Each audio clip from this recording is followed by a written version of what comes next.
আয-যুলমু যুলুমাতু ইয়াওমাল কিয়ামা। আল্লাহু আকবার।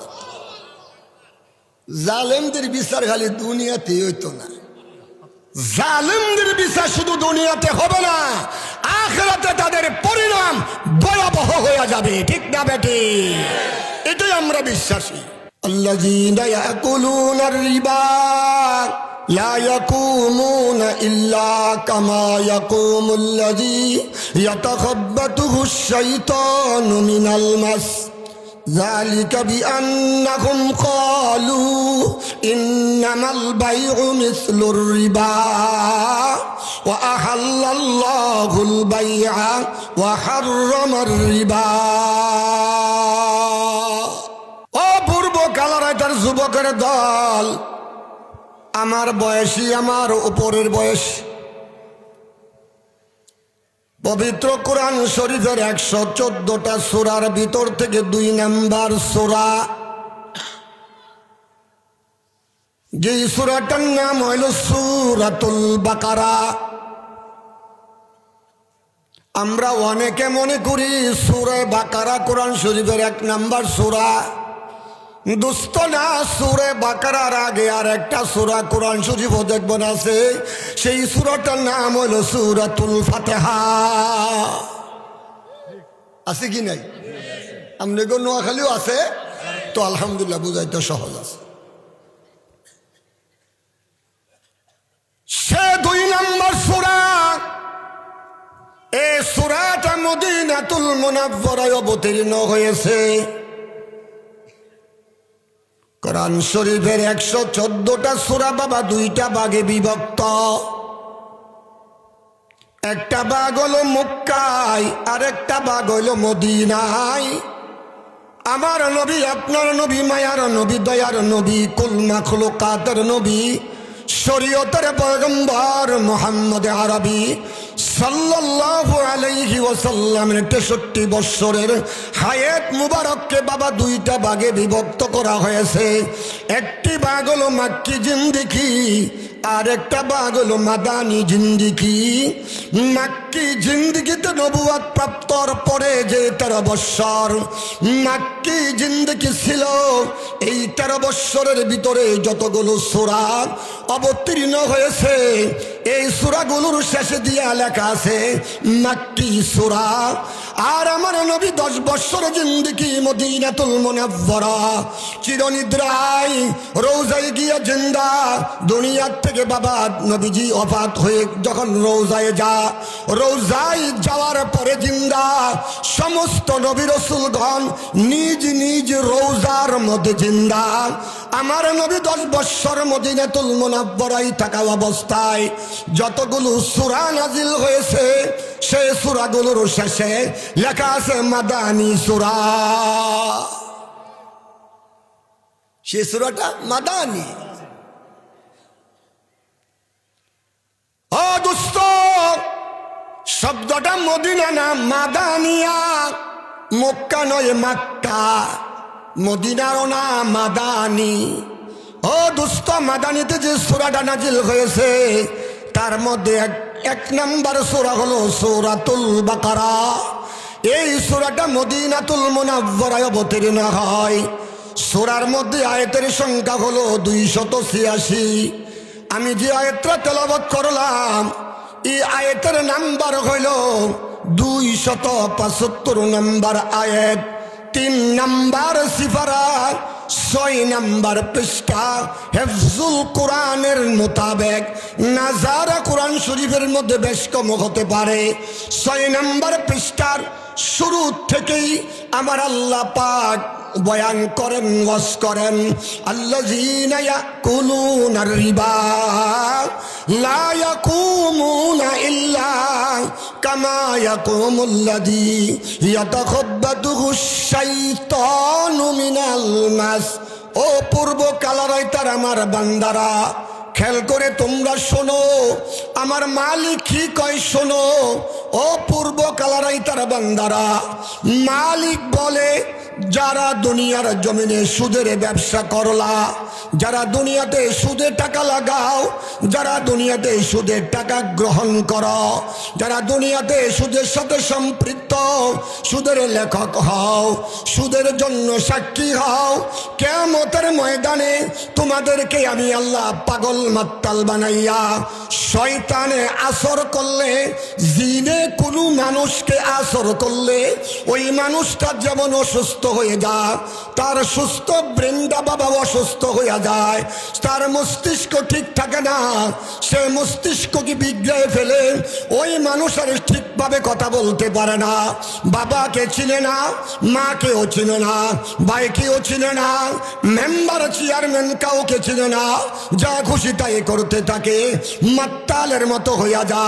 আমার মালিক বলে যারা সুদ খাইবা, যারা সুদ দিবা, যারা সুদ নিবা, যারা সুদের লেখক হইবা, যারা সুদের সাক্ষী হইবা, কিয়ামতের ময়দানে তোমাদেরকে এরকম পাগল মাত্তাল বানাইয়া শয়তানে দরা রোগীর মতো বানাইয়া ময়দানে হাসরে তোমাদেরকে দাঁড়া করাইয়া দেওয়া হবে।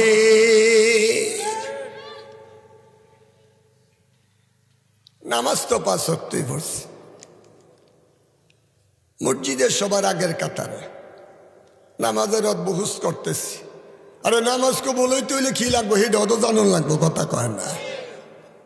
শুধু নামাজে রস কইরা গেলাম গা, রোজা রস কইরা গেলাম, সামনে রোজার মাস আইতেছে, হজের মৌসুম এলে হজের রস কইরা গেলাম। হজ কবুল হওয়ার জন্য কি টাকা লাগবে? নামাজ কবুল হওয়ার জন্য খাদ্য কেমন হতে হবে, হালালু খাদ্য খাবে না হারাম খাবে, সে বিষয়ে তো জানার দরকার আছে, কথা কয় না। সবার আগের কাতারে নামাজ পড়ে মসজিদ, দাঁড়িয়েও আলহামদুলিল্লাহ এই লম্বা। হজও করছে জীবনে 14 বার, টাকা আছে, ফুট 4টা ইতালি থাকে, আর টাকা পাঠাইতেছে প্রতি বছর হজে জায়গা, হজের টাই মন করে হাঁটে, মাথার মাঝে কালা কাপড়ের একটা বিড়া লাগায়, জুব্বা একটা মাটি দিয়া শেষরে শেষরে হাঁটে। কিও ভাই সাহেব আপনার দেখলাম না বেশ কয়েকদিন, কতটা জানোস না আমি যে মুখটা সরিয়ে গেছি হজ করতাম বললে, মাইকিং করতেছে, মাইকিং করতেছে, কি বলে কতটা শুনোস না? 14 বার হজ করলাম, 14 বার হজ করলাম, অ্যাডভার্টাইজ করতে 14 বার হজ করছে। কিন্তু গ্রামের মধ্যে মহল্লার মধ্যে সুদের বেলা টাইম বড় চ্যাম্পিয়ন চ্যাম্পিয়ন, খালি দানের উপরে টাকা লাগা, জমিনের উপরে টাকা লাগা, কথা কয় না। আমগো দেশ ওইটা আছে কিনা, আমগো দেশও আছে, টাকা টাকাই থাকে, বছর শেষে 1 লাখ টাকা দিলে 20 মণ দান মাইপা লইয়া জাগা, এই দেশও আছে। ও তো রুগী ভালো পাওয়া গেছে, চিকিৎসা ঠিক মতো হইতেছে, দেখা যায়। অগ্রিম, এটা অগ্রিম টাকা লাগায়, টাকা টাকাই রয়েছে, দান 20 মণ ভয়া লাইছে। আবার কেউ টাকা দিয়ে টাকা সুদ খায়, 1000 টাকা দিলে যেটা বড় সুদি, হ্যাঁ 100 টাকা মাসে, কথা কয় না। যে একটু দুর্বল যদি হ্যাঁ কাছে না নে, আমার 60 টাকা দিও, 60 টাকা দিও, 1060 টাকা দিও মাসে, আমার কাছে টাকা আছে। আরেকজনে গিয়া কদুর 60 টাকা, আমি আরো 10 টাকা কমায় দিব, আমার কাছে 50 টাকা দিল, টাকা পাইবার টাকা নিও। কিন্তু এইভাবে কাউকে দিতে রাজি না। হাওলাত চাইলে টাকা পাওয়া যায় না, হাওলাত বুঝেন, ধার বুঝেন, কর্জ বুঝেন, 3টাই মিললে একটা, যেটা বুঝেন সেটা। ধার চাইলে টাকা পাওয়া যায় না, আর সুদ দিলে টাকার অভাব হয় না। সুদি দ্বারা শুধু খুররা নামাজ দোয়ারের সামনে কাতার দাঁড়ায় ভরে, কিয়ামতের ময়দানে বলবে, ও বান্দা হিসাব হজ 14 বার করছো, নামাজ ও সামনের কাতারে দাঁড়ায় বসো, জাহান্নামে যাও গা, কই যাও গা, কই যাও, জাহান্নামে চলে যাও। আমার নবী আপনার নবী মায়ার নবী দয়ার নবী কুল মাখলুকাতের নবী শরীয়তের পয়গম্বর মুহাম্মদ আরবি সাল্লাল্লাহু আলাইহি ওয়াসাল্লাম বলে ক্বালান নবী সাল্লাল্লাহু আলাইহি ওয়াসাল্লাম লা ইয়াদখুলুল জান্নাতা জাসাদুন গুযিয়া বিল হারাম। যে ব্যক্তির শরীরের মধ্যে এক ফোঁটা অপবিত্র রক্ত থাকবে, যার শরীরের মধ্যে এক টুকরা গোশত অপবিত্র খাবারের দ্বারা তৈরি হবে আর থাকবে, ওই লোক আল্লাহর জান্নাতে প্রবেশ করতে পারবে না।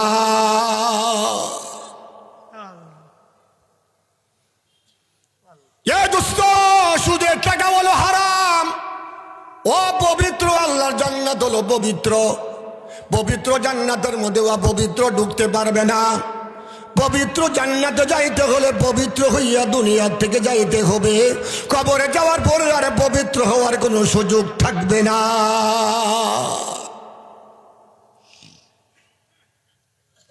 ও যুবকের দল, খেয়াল করে শোনো, বয়ান বেশি লম্বার দরকার নাই। একটা কথার উপরে যদি আমল করো রে যুবক, বাবার বয়সী একটা কথার উপরে যদি আমল করেন যথেষ্ট। এই এলাকার মানুষ যদি সুদ মুক্ত হয়, জীবনে আর কোনো ওলামায়ে কেরাম সুদের ওয়াজ করতে হবে না। ম্যানেজিং কমিটি বলে দিবে এই এলাকার মানুষ কখনো সুদ খায় না, তারা সুদ ছেড়ে দিয়েছে হুজুর, এ বিষয়ে বয়ান করার কোনো দরকার নাই। এলাকার প্রত্যেকটা মানুষ যদি পাক্কা নামাজি হয়ে যায়, ম্যানেজিং কমিটি বলে দিবে নামাজের বয়ানের দরকার নাই। প্রত্যেকটা বালেক পুরুষ মসজিদের মধ্যে এসে জামাতে নামাজ পড়ে। আমাদের মহল্লায় বেনামাজি নাই। প্রত্যেকটা নারী যদি বাবা পর্দার ভিতরে চলে যায়, পর্দার বয়ান আর করতে হবে না। প্রত্যেকটা মানুষ যদি দাড়িওয়ালা হয়ে যায়, দাড়ির বয়ান করতে হবে না। প্রত্যেকটা মানুষ যদি নবীর সুন্নতওয়ালা হয়ে যায়, আর জীবনে সুন্নতের বয়ান করতে হবে না। দুস্থ বেনামাজি থাকবে যতদিন, ও বাবা সুদখোর সমাজে থাকবে যতদিন, বাবা গো মদখোর গাঁজাখোর থাকবে যতদিন, ওই জমিনে বয়ান করতে হবে ততদিন। নবী আমার বলে, সুদে তুমি 1000 টাকা দিয়া মাত্র এক মাসে 60 টাকা পাইলা। কয় টাকা? 60 টাকা পাইলা, জাহান্নামী হইলা।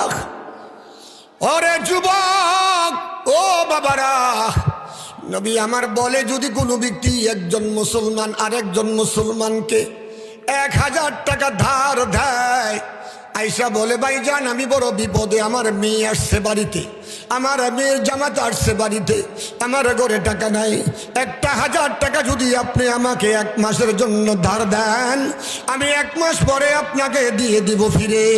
দয়া করে 1000 টাকা ধার দিলে বলা হয়, আপনি তাকে 1000 টাকা ধার দেওয়ার বিনিময়ে আখরি পয়গম্বর বলে, আমার আল্লাহ ওই দিন থেকে প্রতিদিন 1000 টাকা আল্লাহর রাস্তায় সদকা করে দিলে যে সব হয়, ওই নেকিটা তার আমলনামার মধ্যে জমা হতে থাকবে।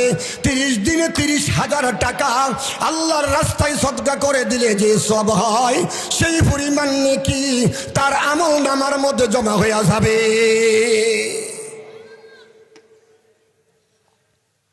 টাকা টাকাই রইল, 30,000 টাকার সব পাওয়া গেল। দুস্থ 1 মাস পরে আবার আসিয়া বলতেছে, দুস্থ বিপদে পড়ে গেছে, মেহেরবানি করে আমার আর 1 মাস সময় দিলে ভালো হয়, আমি টাকা ম্যানেজ করতে পারি নাই। ওই লোকটা দয়াবান বলল, যাও চিন্তা করো না, আরো 1 মাস সময় দিলাম। আখরি পয়গম্বর বলে, তুমি তোমার ভাইকে এই ইহসান করার কারণে আল্লাহ তোমার আমলনামায় আজ থেকে প্রতিদিন 2000 টাকা আল্লাহর রাস্তায় সদকা করলে যে নেকি হয়, সেই পরিমাণ নেকি তোমার আমলনামায় জমা হতে থাকবে। 30 দিনে 60,000 টাকা আল্লাহর রাস্তায় সদকা করে দিলে যে সব হয়, সেই পরিমাণ নেকি আমার আল্লাহ তোমার আমলনামার মধ্যে দিয়া দিবে।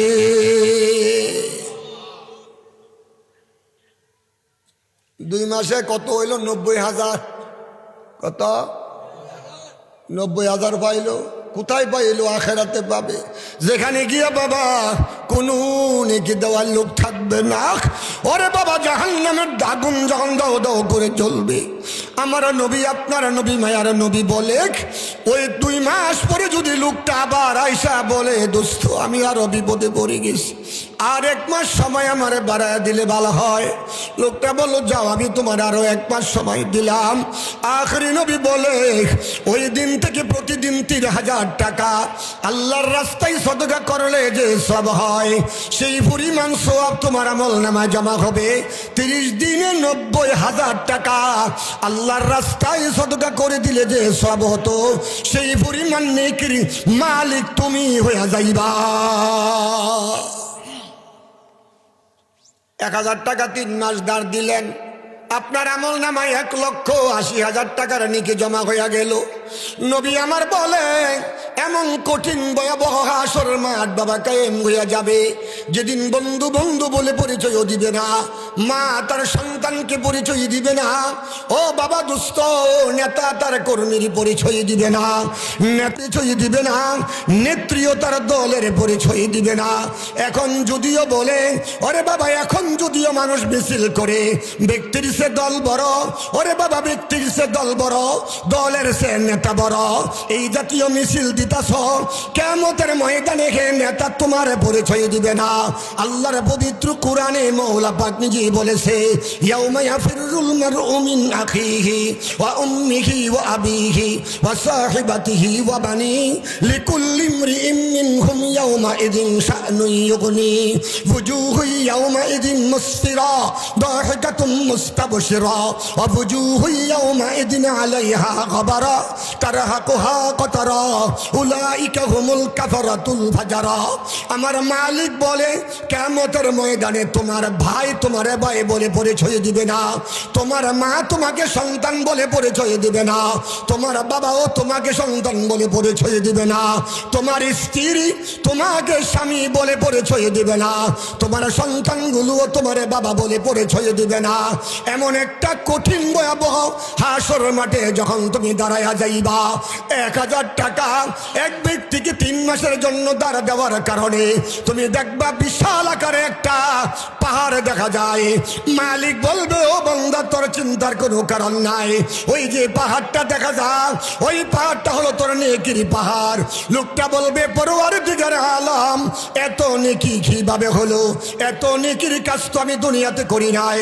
আল্লাহ বলবে তুই সুদে টাকা না লাগাইয়া আমার এক বান্দাকে তুই ইহসান করতে গিয়া তুই ওই লোকটার ধার দিয়েছিলে, আমি আল্লাহ তোর আমল নামার মধ্যে এইভাবে নেকি জমা করতে করতে আজকে বিশাল পাহাড়ের মালিক তুই হয়ে গেলে।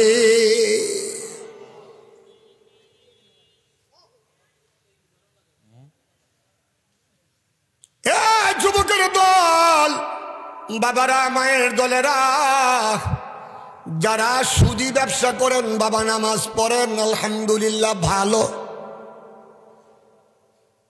নামাজের মধ্যে ইবাদত সীমাবদ্ধ না, রমজান মাস আসলে রোজা রাখেন ভালো, কিন্তু রমজানের রোজার মধ্যে ইবাদত সীমাবদ্ধ না। টাকা আছে পয়সা আছে রে বাবা, মক্কা মদিনায় গেলা ভালো, কিন্তু মক্কা মদিনার মধ্যেই তোমার ইবাদত সীমাবদ্ধ নয়। টাকা আছে তুমি যাকাত দাও, মানুষকে দান করো, মসজিদ নির্মাণ করো ভালো, কিন্তু এইগুলোর মধ্যে ইবাদত সীমাবদ্ধ না। তাহলে ইবাদত আবার কোথায়? ইবাদত হলো আমার আল্লাহর প্রত্যেকটা আদেশ মানার নাম হইল ইবাদত, আমার আল্লাহর সমস্ত নিষেধগুলো মানার নাম হইল ইবাদত। আদেশ মানো নিষেধ মানো না, তুমি আল্লাহর ইবাদত করো না, তুমি মুনাফিক। নামাজ পড়ো, হজ করো, বিবিরে পর্দা করো, ওয়াজ নসিহত করো, মসজিদ নির্মাণ করো, কিন্তু তুমি সুদ খাও, ওইগুলি আল্লাহর আদেশ মানো, শুদ্ধ আমার আল্লাহর নিষেধ এটা তো মানো না। তাহলে বোঝা গেল ওইগুলি মানুষকে ধোঁকা দেওয়ার জন্য করা, লোক দেখানো ইমানওয়ালা কপট মুনাফিক, লোক দেখানো আমলওয়ালা কপট মুনাফিক, জায়গা তাদের জাহান্নামের সবচেয়ে নিচে, ঠিক জায়গা তাদের জাহান্নামের সবচেয়ে নিচে, ঠিক। দোস্ত। আম্মা জান আয়েশা সিদ্দিকা রাদিয়াল্লাহু তাআলা আনহা, নবীজির স্ত্রীগণ, বিবিগণ, আমাদের আম্মা, আমাদের আম্মা জান। নবীদের বর্তমানে তিনাদেরকে পৃথিবীর কোন উম্মত বিয়ে করতে পারবে না, কারণ তিনারা রুহানি মা, তিনারা হলেন আমাদের রুহানি মা। আম্মা জান আয়েশা সিদ্দিকা রাদিয়াল্লাহু তাআলা আনহা একদিন প্রশ্ন করেন, ইয়া রাসূলুল্লাহ, হাসরের ভয়াবহতার কথা আপনার কাছে শুনে কলিজার মধ্যে অতি ভয় পয়দা হয়ে গেছে। আমি একটু জানতে চাই, এ হাসরের মাঠে কি আপনার পরিবারের কথা আপনার মনে থাকবে কিনা? নবী আমার বলে, আয়েশা, আমার মনে থাকবে, তবে 3 জায়গার মধ্যে কেউ মনে রাখতে পারবে না। আল্লাহ, এ সুদী ভাইয়েরা, নামাজ পড়েন আলহামদুলিল্লাহ, বড় ভালো কাজ করতেছেন। নামাজ আমার আল্লাহ পাকের সবচাইতে বড় একটা হুকুম, সুদ আমার আল্লাহর সবচাইতে বড় একটা নিষেধ। নামাজ আমার আল্লাহর সবচাইতে বড় একটা হুকুম, সুদ আমার আল্লাহর সবচাইতে বড় একটা নিষেধ। ও দোস্ত, নবীজি বলে 3 জায়গাতে তামাম পৃথিবীর কোন মানুষ কেউ কারো কথা মনে রাখতে পারবে না। কয় জায়গা? কথা বুঝেননি আপনারা? গলা ভাঙ্গা, গলা কিন্তু অসুবিধা, কথা স্পষ্ট বুঝেন কিনা? আর কত 33 বছর বয়ানের মাঠে, 33 শতে উলামায়ে কেরাম মাইকে বৈশা বলে, আমরা জন্মের আগের থেকে হুজুরে বয়ান করতেছে, আমরা শিশু তখন থেকে হুজুরে আমাদের এলাকায় ওয়াজ করে। আর কতকাল বাবা, আর তো শরীরেও কুলান, আবার হার্ট অপারেশন। যাই হোক, সেটা বলার জন্য আসি নাই। যদিও গলা ভাঙ্গা সুরা কয়েকটা কথা কই, যদি এই কথাগুলির উপরে আমল করেন আপনাদের নাজাতের জন্য যথেষ্ট হইয়া যাইতে পারে, ঠিক না বেঠিক? আজকের থেকে যদি পূর্ব কালারাইটার মানুষ তওবা করে, মাবুদ জীবনে আর একদিনও সুদ খাবো না, পারি তো হাওলাত দিব, না পারি তো না দিব, তবু আমি সুদের কাছে যাব না, ঠিক না বেঠিক? এরকম ভাবে যদি আমরা ওয়াদা করি, পারি তো পারি, তাহলে হাওলাত দিব, না পারি হাওলাত দিব না, তাও সুদের কাছে আমরা যাব না। টাকা ধানের উপরে লাগাবো না। 3 জায়গাতে মনে থাকবে না। কয় জায়গায়? আম্মা জান আয়েশা সিদ্দিকা রাদিয়াল্লাহু তাআলা আনহার চোখ দিয়ে পানি চলছে। ইয়া রাসূলুল্লাহ, ওই 3 জায়গার নামটা জানতে চাই। নবী আমার বলে, ও আয়েশা, শুনে রাখো, 1 নম্বর জায়গা হলো বিচারের কাজ যখন শুরু হয়ে যাবে, আমার মালিক যখন লিমানিল মুলকু ইয়াউমা লিল্লাহিল ওয়াহিদিল কাহ্হার। ওরে বাবা, এত রাগান্বিত একটা নাম, কাহ্হার নামের মতন এত রাগান্বিত আর কোনো নাম নাই। যে মালিকের নাম হইল বাবা রহমান, যে মালিকের নাম হইল বাবা রহিম, যে মালিকের নাম হইল বাবা রাজ্জাক, যে মালিকের নাম হইল গফফার, ওই মালিক, এই নামটা দুনিয়াতে বাবা উচ্চারণ করা হবে না। ওই নামটা হবে একমাত্র বিচারের আগ মুহূর্তে, লিমানিল মুলক ইয়াউমা লিল্লাহিল ওয়াহিদিল কাহ্হার। আমার মালিক যখন কাহ্হার নাম ধারণ করিয়া বিচারের কাজ শুরু হয়ে যাবে, তামাম পৃথিবীর মানুষগুলো পাগলের মতন অস্থির হয়ে যাবে। তামাম পৃথিবীর মানুষগুলো নিজের আমলের দিকে চিন্তায় পড়ে যাবে। না জানি আমি কোন অবস্থার মধ্যে পড়ি, না জানি আমি হিসাব দিতে গিয়া কোনো ধরা খায়া যায়। ওই সময় তার বাবা মার কথাও মনে থাকবে না, বিবি বাল বাচ্চার কথাও মনে থাকবে থাকবে না, বন্ধু বান্ধবের কথাও মনে থাকবে না, নেতা নেত্রীর কথাও মনে থাকবে না, ক্ষমতার কথাও বাবা মনে থাকবে না, গদির কথাও বাবা মনে থাকবে না।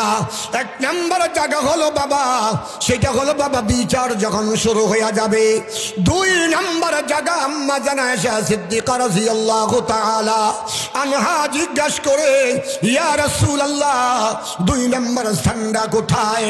আমার নবী বলেন, দুই নম্বর স্থানটা হলো যখন হিসাব শেষ হয়ে যাবে, আমার মালিক যখন পরীক্ষার পরে রেজাল্ট আউট করে দিবে, আমল নামা যখন হাতের মধ্যে বুঝাইয়া দিবে, আমল নামা যখন হাতে বুঝাইয়া দেওয়ার সময় হবে, মানুষগুলো এত ব্যস্ত হয়ে যাবে, এত অস্থির হয়ে যাবে, না জানি কার আমল নামা ডাইন হাতে আসে, না জানি কার আমল নামা বাম হাতে আসে।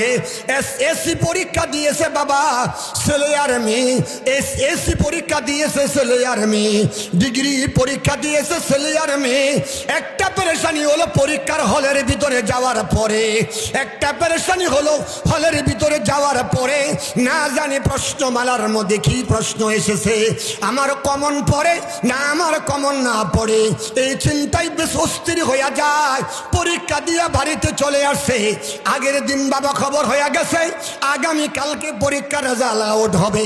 যারা পরীক্ষা দিয়েছে অনেকে দরজা দিয়ে ঘরের ভিতরে বসে কান্না করতেছে, না জানি আমার পরীক্ষার রেজাল্ট ফেল চলে আসে।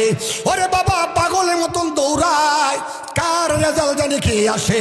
ময়দানে হাসরে রেজাল্ট আউট হওয়ার সময় এরকম পাগল হয়ে যাবে, কেউ কারো কথা মনে রাখতে পারবে না।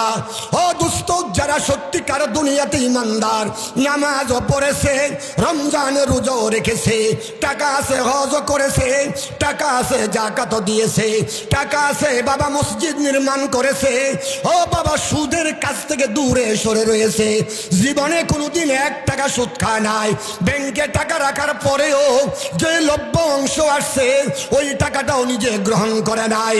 ব্যাংকে সেভিংস অ্যাকাউন্ট করিয়া টাকা রাখলা তুমি 10 বছর, দেখো গিয়া দেখো তোমার 10 লাখ টাকার মধ্যে 14 লাখ হয়ে গেছে। তুমি 10 লাখ তোমার জন্য হালাল খাইতে পারবা, অসুবিধা হবে না। বাকি 4 লক্ষ টাকা তুমি যদিও উঠাও, এই টাকাটা আল্লাহর রাস্তায় না, গরিবদেরকে তুমি দান করে দিবা, সওয়াবের আশা করা যাবে না। অর্থাৎ এই টাকা দানের দ্বারা নেকি হোক এমন কোনো নিয়ত করা যাবে না। যেহেতু এটা সুদের টাকা, ওই টাকাটা এমন গরিব দুঃখী দরিদ্র এমন মিসকিনদেরকে দিবা যারা দুনিয়াতে চলা বড় কষ্ট, এমন গরিবদেরকে তুমি নেকের নিয়ত না করিয়া তুমি দান করিয়া দিবা। আল্লাহ কয় তুই নেকের নিয়ত করস নাই, যেহেতু টাকাটা পবিত্র নয়, তারপরেও আমি আল্লাহ তোর আমল নামার মধ্যে নেকি জমা করে দিব।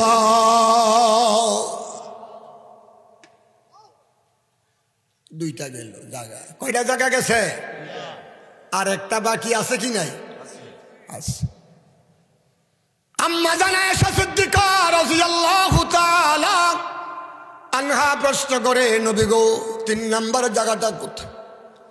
নবী আমার বলে 3 নম্বর জায়গা হলো ফুলসিরাতের ঘোড়া।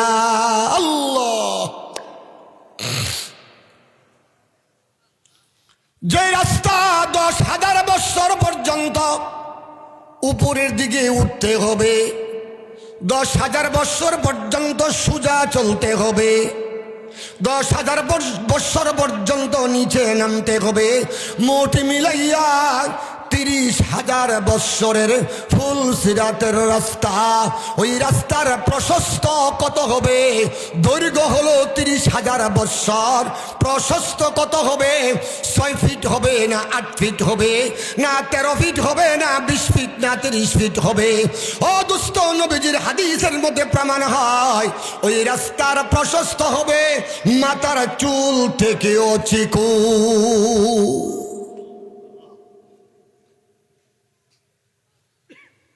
ও সুধী ভাইয়েরা, খেল করে বুঝাও, নামাজ পড়ার পরেও কিন্তু জান্নাত পাইবা না, পাইবা না।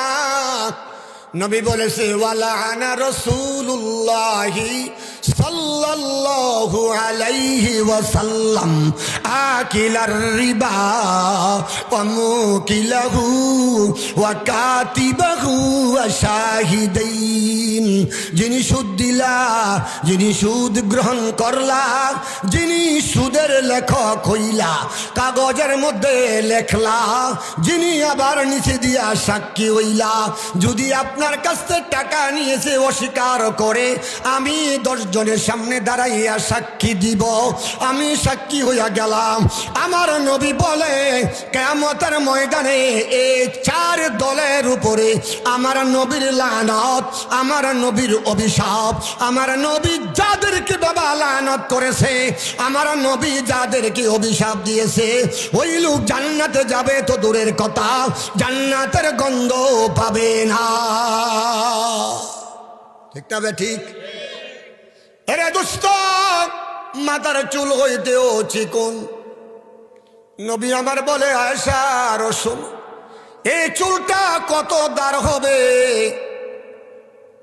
খুর দিয়া মানুষের মাথা কামাই শিলেরা নাফিতের দলেরা, এ খুঁটার যত দার তার চাইতে অধিক দার হবে। ও দুস্থ, তার নিচে জাহান্নামের আগুন দাও দাও করে জ্বলবে।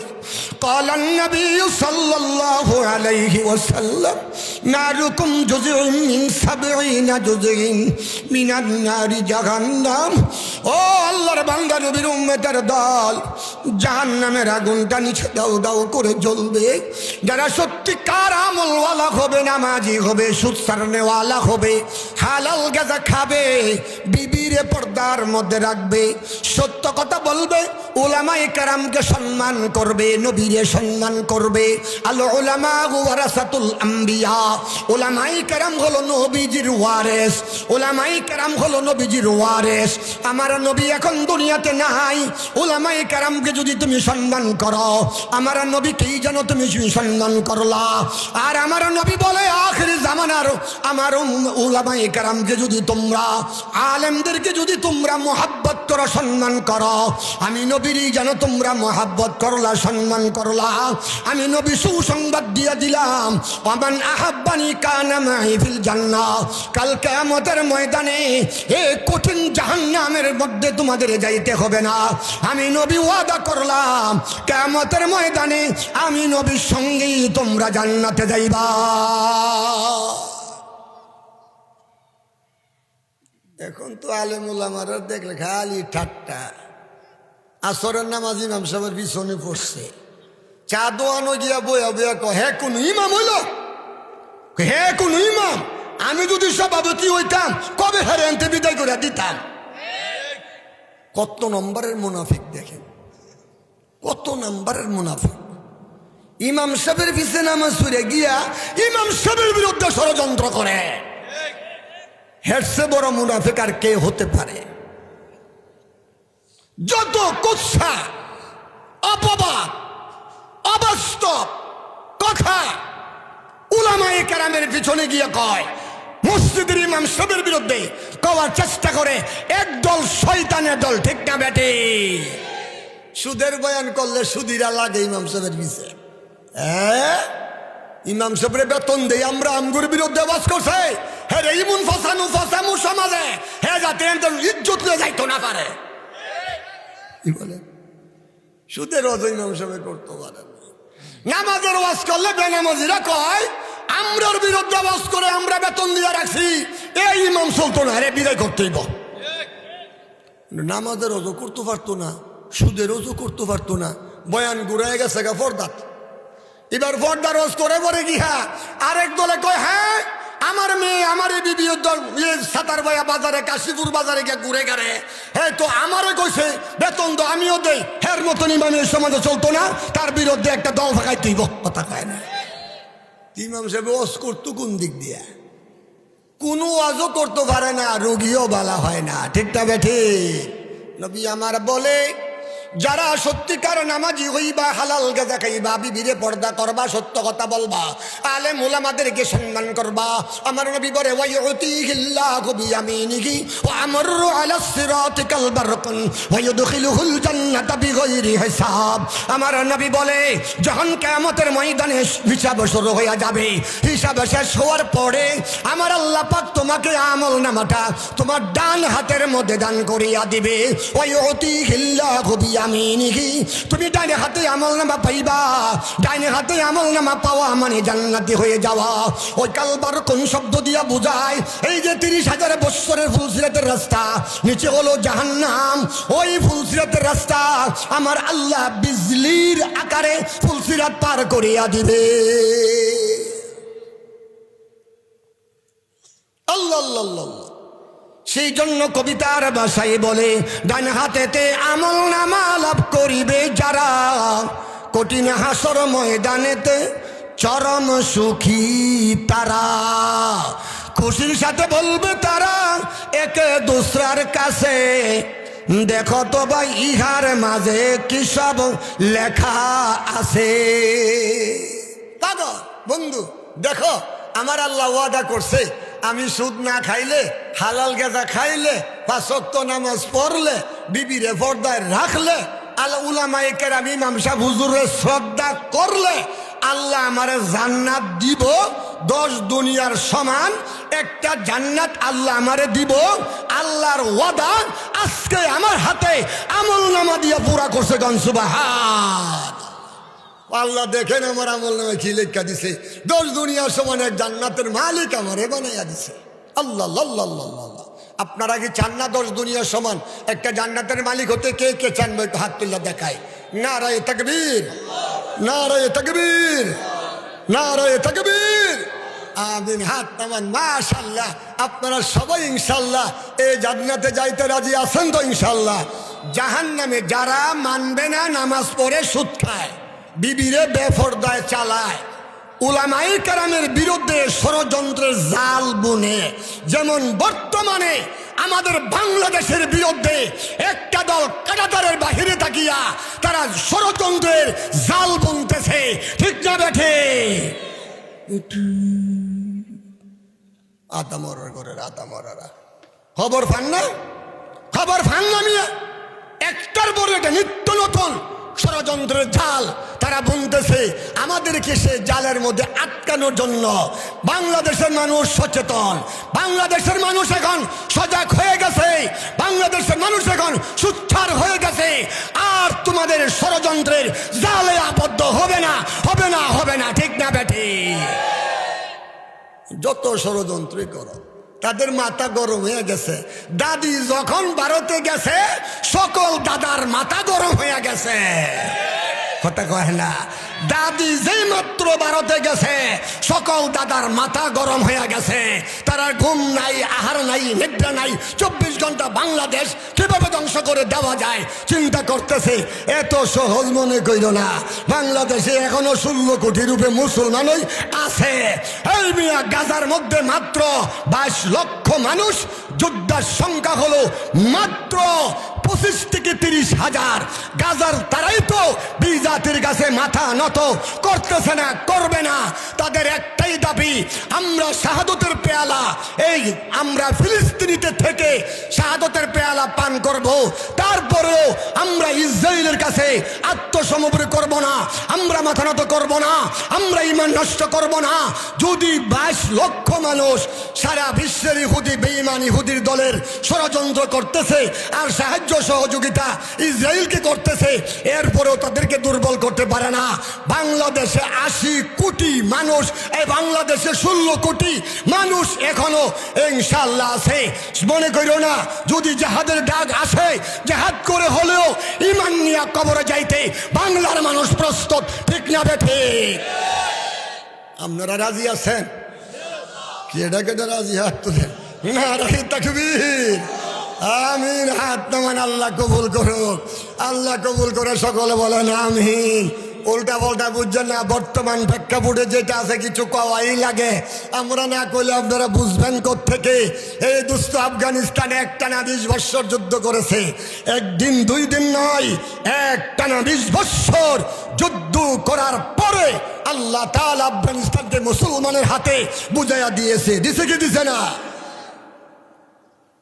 এখন বেপরদায় চলতে পারে না, সুদ খাইতেও পারে না, নামাজ ছাড়তে পারে না, ডাকাতি করতে পারে না, সন্ত্রাসী করতে পারে না, এখন সব বন্ধ। বাংলাদেশও এরকম দোয়া করেন, আল্লাহ এমন একজন ন্যায়পরায়ণ বাদশাহ বাংলাদেশের জন্য নিযুক্ত করুক, যাতে বাংলাদেশে আর বিগত দিনের মতন স্বৈরাচারী, খুনি, সন্ত্রাসী, জালেম এই দেশে যেন না আসতে পারে। এটা আমাদের সতর্ক থাকা একান্ত দরকার। আমাদের ইমানি দায়িত্ব, ইমানি দায়িত্ব, ইমানি দায়িত্ব, ঠিক না বেঠে? আর যারাই ক্ষমতায় আসার জন্য লালায়িত উঠতে উড়া লাগছেন, আপনাদেরকে বলি, যদি আপনারাও ক্ষমতায় যাও আসেন, ক্ষমতায় আইসা যদি বিগত দিনের সরকারের মতন টাকা পাচার করা শুরু করেন, স্বৈরাচারী করেন আর খুন করেন, আপনারও বিগত দিনের সরকারের মতো এই দেশে পলাইয়া যাইতে হইব, ঠিক না বেঠে? কাউকে ছাড় দেওয়া হবে না। মরবো তো মরবো, ইমান নিয়ে বাঁচবো তো বাঁচবো, ইমান নিয়ে বাঁচবো, মরবো তো মরবো, ইমান নিয়ে কবরে যাব, ঠিক না বেঠে? আল্লাহ আপনাদেরকে কবুল করে আমরা কখনো ঘুষ খাবো না, সুদ খাবো না, নামাজ ছাড়বো না, বিবিরে বেপরদায় ছাড়বো না, পরের গীবত শেকায়েত করবো না, পরের গীবত শেকায়েত করবো না, কখনই আমরা উলামায়ে কেরামের বিরুদ্ধে আর ষড়যন্ত্রের জাল বুনবো না। আল্লাহ আমাদের সবাইকে কবুল করে সকলে বলেন আমিন, সকলে বলেন আমিন। এখন দোয়া হবে দোস্ত।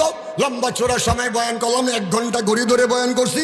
1 ঘন্টা বয়ানের ভিতরে যে বিষয়বস্তু নিয়ে আলোচনা করছি, এই কঠিন জাহান্নাম থেকে বাঁচার জন্য, জাহান্নাম থেকে বাঁচার জন্য 1 নম্বর শর্ত হালাল গাঁজা খাওয়া। ইবাদত কবুল হওয়ার জন্য 1 নম্বর শর্ত হলো হালাল গাঁজা খাওয়া। 1 নম্বর শর্ত হলো হালাল গাঁজা খাওয়া। নিজের বিবিকে পর্দায় রাখা, হালাল পোশাক, পবিত্র পোশাক পরিধান করা। আপনার জামার মধ্যে যেমন এক সাইডে দিয়ে একটু মলমূত্র লেগে আছে, এই জামা গায়ে দিয়া নামাজ পড়লে নামাজ হয় না। সুদের টাকা খাইয়া শরীরে গুস্ত রক্ত তৈয়ার করলে এ শরীরও আল্লাহর পবিত্র জান্নাতে যায় না। আল্লাহ তাআলা আমাদের সবাইকে কবুল করে। আমরা সবাই রাজি আছি তো ইনশাল্লাহ? সুদ খাবো না তো? সুদ খাবো না তো? সুদ কার নিষেধ? সুদ কার নিষেধ? নামাজ কার আদেশ? নামাজ কার আদেশ?